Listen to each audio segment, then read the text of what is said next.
Hi guys, thanks for joining me. I'm Victor Robledo. I am the dad with Nomads with the Purposes. I'm the one that only appears every once in a while on the videos, but I felt compelled to jump on today. Don't gloss over this video. I have a few key tips. If you've been watching or been subscribing to our channel, hopefully we've given you some inspiration, but we don't want you to necessarily just live through us. We want you to live your most amazing life. And we want you to live your most amazing life if you happen to be in a relation. We want you to be able to reignite the passion. And that's what we did when we started traveling. So I wanted to go over a couple stories that you might not know. And if you're new to this channel, please like and subscribe this if I happen to come across this, and share it with people.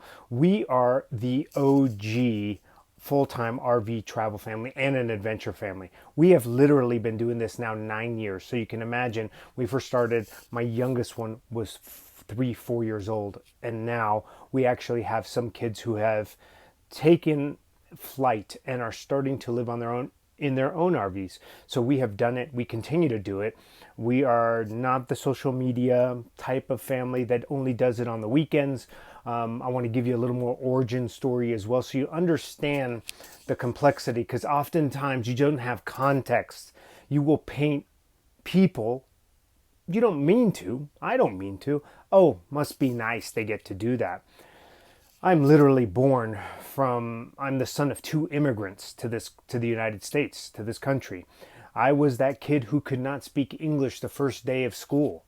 I have overcome plenty of adversity, and I'm not here to go into that sad story, but I am here to give you a little background. So hopefully this resonates with you and will give you a chance to maybe step out and be more active in your life. And we use travel adventure as a launch pad and a reason to have experiences, but that's not where we want you to start. Let's start off with why so many people are struggling. The grind is legit.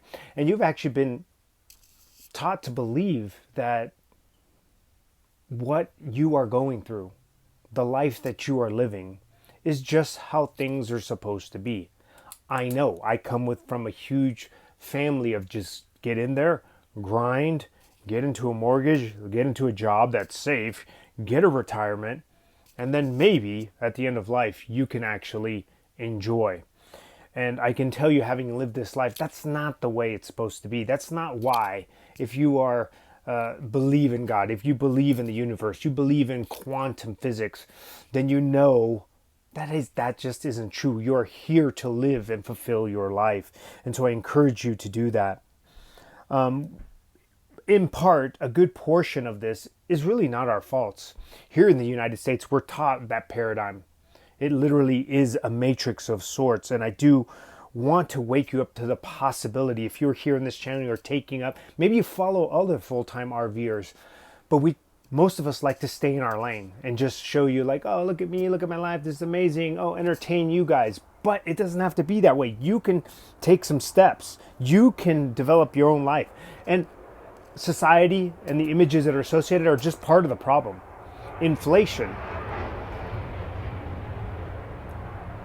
Pausing for the plane. Yes, we are full-time RVing. I'm in the middle of Idaho, and we're right next to the local airport as I speak in Sandpoint. So this is real. This is how it works.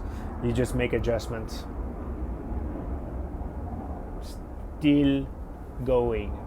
5 hours later. Still going. Okay, almost there.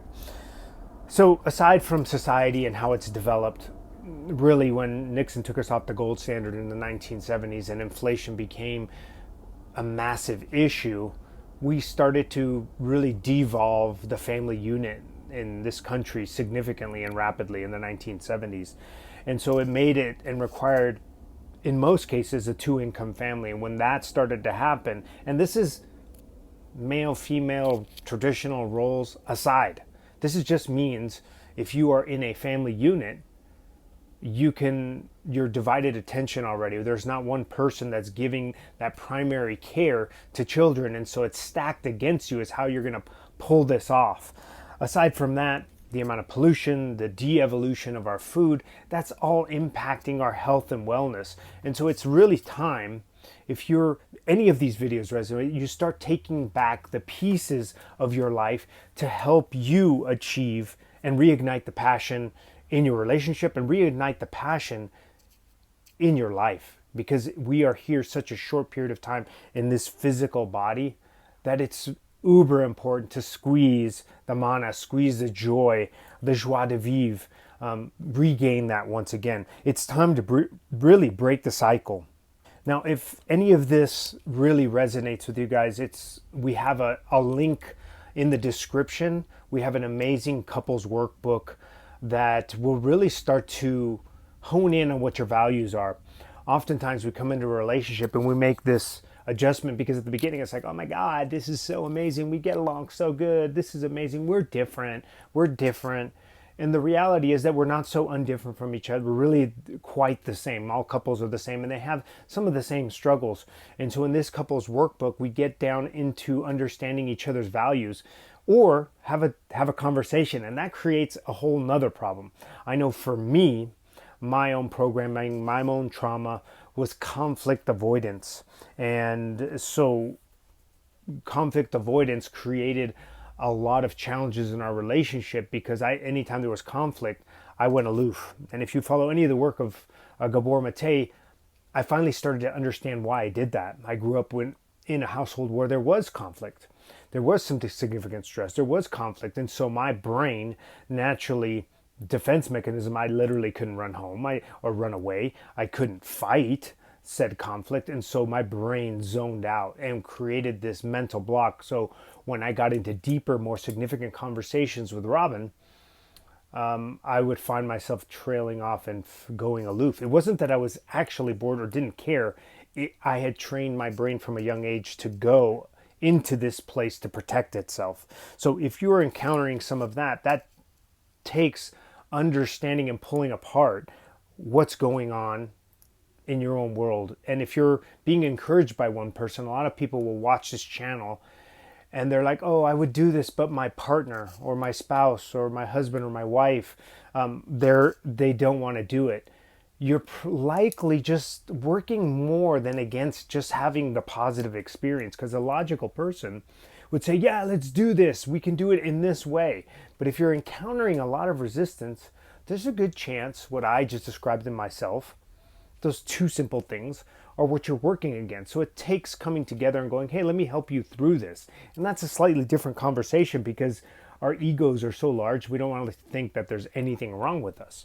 Now, if you are in a completely amazing relationship and you guys just love to entertain and live for your life, great. This is for people who have questioned, who are at a point that they're questioning the system. What can work for us so that we feel like we are both thriving and thriving in this relationship? And so let me reiterate this message. You deserve, I deserve, we deserve to experience love, joy, and abundance. It sounds cheesy, but really this is what this podcast is about. This is what this video is about, is to encourage you to take that step and reach out and explore possibilities. Reigniting the passion for us is about sharing, repairing, and reuniting on a new level, reinventing a relationship on a new level. And I always like to use, for many years, if you didn't know what we do, my day job is working as a health and wellness coach and also working into life coaching. And for many years, I worked with a very prominent and successful plastic surgeon. And I used to talk about rebuilding and starting from scratch. He's like, hey, do you know how I do nose jobs? I'm like, I wouldn't have the slightest clue. And it stuck with me. Because before we go in to repair a nose and do a nose job, we have to go in and break things. We have to break it down so we can rebuild it up in the way we want.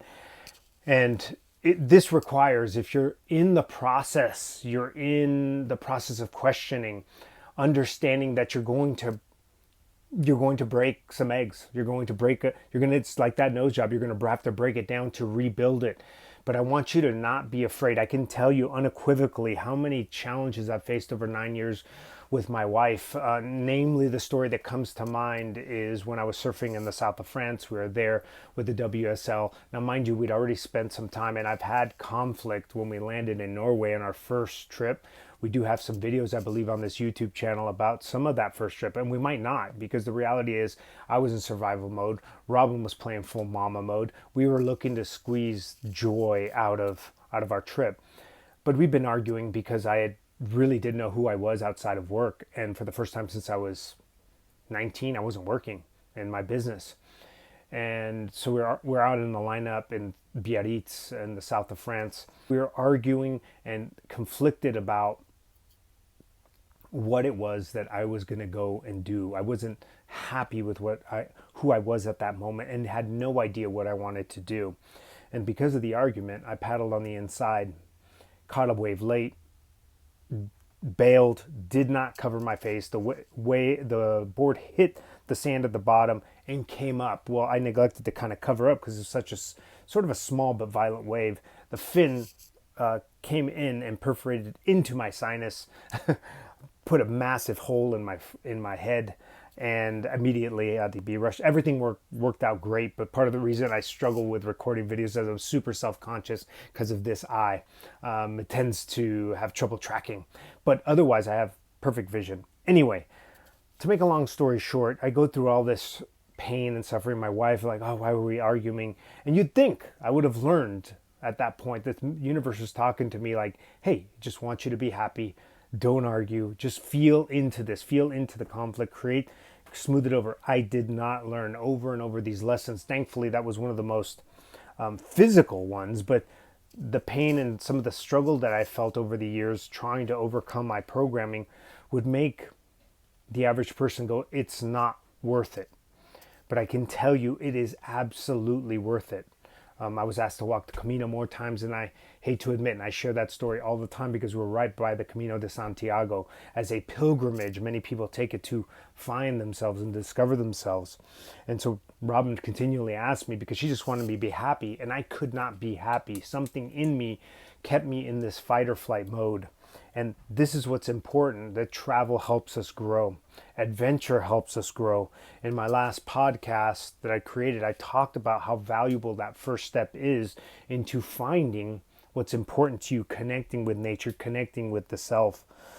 So as I round out this video or round out this podcast today, I want you to understand that if you are struggling, either yourself or your partner, in your relationship, struggling in even getting them to come away from work and travel regularly or enjoy their life, it's completely normal. It's really not your fault because you've been designed in generational trauma, and the way we carry that and the energetic blockages that we have really limit us. But if you've listened to this far in this video, you now know what you're working against. And so there's no excuse to stay there. I encourage you to just take a small step forward and try a little travel, try a little adventure, and see if it ignites something within you. And then take another step forward and like, okay, my relationship is super important. I want to do blank and blank. Start to plan and envision yourself in that possible future. Let go of the past and whatever's happened. Stop replaying that. Tell your story, right? If you have a story like I do myself, a lot of what I do this for is still telling my story, telling my little pieces of it to allow myself, that is no longer me.